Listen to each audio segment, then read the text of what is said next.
கோவை ரயில் நிலையம் பகுதியில் தமிழ்நாடு கிறிஸ்தவ கூட்டமைப்பு சார்பாக சிறப்பு கலந்தாய்வு கூட்டம் நடைபெற்றது. இதில் நடைபெற உள்ள சட்டமன்ற தேர்தலில் யாருக்கு ஆதரவாக செயல்படுவது என விவாதிக்கப்பட்டது. தமிழ்நாடு கிறிஸ்தவ கூட்டமைப்பின் சிறப்பு கலந்தாய்வு கூட்டம் கோவை ரயில் நிலையத்தில் உள்ள தனியார் அறையில் நடைபெற்றது. தமிழ்நாடு கிறிஸ்தவ கூட்டமைப்பின் மாநில தலைவர் விசவனூர் தளபதி தலைமை தாங்கினார். இதில் சிறப்பு விழிப்புணர்வு அகில இந்திய காங்கிரஸ் கமிட்டி சிறுபான்மைத்துறை பொறுப்பாளர் டென்ஸ்டன் ராஜா கலந்து கொண்டு சிறப்புரையாற்றினார். தொடர்ந்து செய்தியாளர்களிடம் பேசிய அவர் கூறியதாவது, நடைபெற உள்ள 2026 சட்டமன்ற தேர்தலில் கிறிஸ்தவ மக்களின் நலனுக்காக பல்வேறு திட்டங்களை செயல்படுத்த தயாராக உள்ள கட்சிக்கு ஆதரவு தெரிவிக்க வேண்டும் எனவும், குறிப்பாக அரசியல் கட்சிகள் சுமார் 10 விழுக்காடு கிறிஸ்தவர்களுக்கு ஒதுக்கி தர வேண்டும்.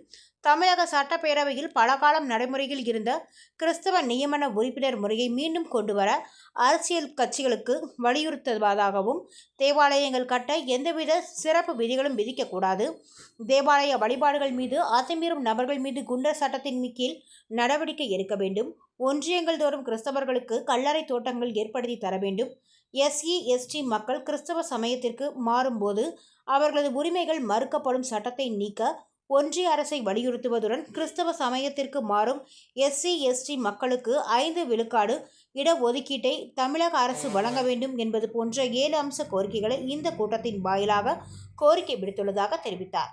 இந்த கலந்தாய்வு கூட்டத்தில் தமிழக முற்போக்கு மக்கள் கட்சியின் மாநில துணைத் தலைவரும் வழக்கறிஞருமான புஷ்பானந்தம், தமிழ்நாடு கிறிஸ்தவ கூட்டமைப்பின் மாநில பொதுச் செயலாளர் துரை அருள்தாஸ், துணைத் தலைவர் ஆரோக்கிய சதீஷ், உதவி தலைவர் கோவை ஜேம்ஸ், இணை செயலாளர் ஜேம்ஸ் ராதாகிருஷ்ணன் உள்ளிட்ட பலர் கலந்து கொண்டனர். கூட்டமைப்பின் மூலம் இந்த கூட்டம் நடைபெறுகிறது. இந்த கூட்டத்தில் முக்கியமா 7 தீர்மானங்கள் நாங்கள் நிறைவேற்றிருக்கிறோம். என்னன்னு கேட்டீங்கன்னா, எந்த கட்சி வேட்பாளர்கள் இல்ல ஒரு 10 விழுக்காடு வேட்பாளர் கிறிஸ்தவர்களை அறிவிக்கிறதோ அந்த கட்சிக்கு ஆதரவு நிலை இருக்கும். அதற்கு பிறகு தமிழ்நாடு சட்டசபையில பல காலமாக இருந்த நியமன உறுப்பினர், கிறிஸ்தவ நியமன உறுப்பினர், அதை மீண்டும் கொண்டு வரணும்னு ஒரு தீர்மானத்தை ஏற்றி இருக்கிறோம். அதுக்கப்புறம் SC/ST மக்களுக்கு அவங்க மதம் கிறிஸ்தவ சமயத்திற்கு மாறும்போது அவங்களுக்கு கொடுக்கப்படுகிற சலுகைகள் நிறுத்தப்படுகிறது. அது ரொம்ப காலமா அது நிலுவையில் இருக்கு, வழக்குல இருக்கு.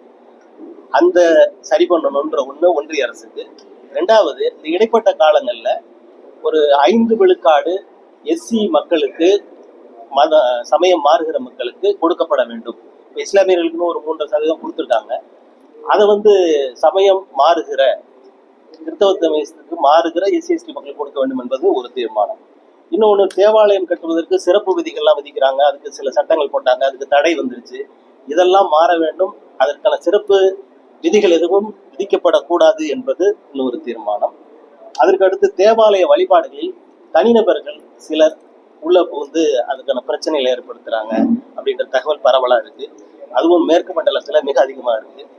அப்படி உள்ள போறவங்களை குண்டர் சட்டத்தின் கீழ் கைது செய்து நடவடிக்கை எடுக்க வேண்டும் என்ற மற்றொரு தீர்மானம். அதற்கு அப்புறம், இந்த தமிழ்நாடு கிறிஸ்தவ கூட்டமைப்பில் இருக்கிறவர்கள் அவருடைய தனிப்பட்ட செல்வாக்கின் மூலமாக அவங்க ஒரு கட்சியில இடம் வாங்கி, அதாவது சட்டமன்ற தொகுதியை வாங்கி அதில் நிற்பார்கள் என்றால் அவர்களுக்கு இந்த கூட்டமைப்பு முழுவதுமாக ஆதரவு அளிக்கும் என்ற தீர்மானம் உட்பட 7 தீர்மானங்களை நிறைவேற்றியுள்ளோம். இதுதான் எங்களது அரசியல் நிலைப்பாடு. நன்றி.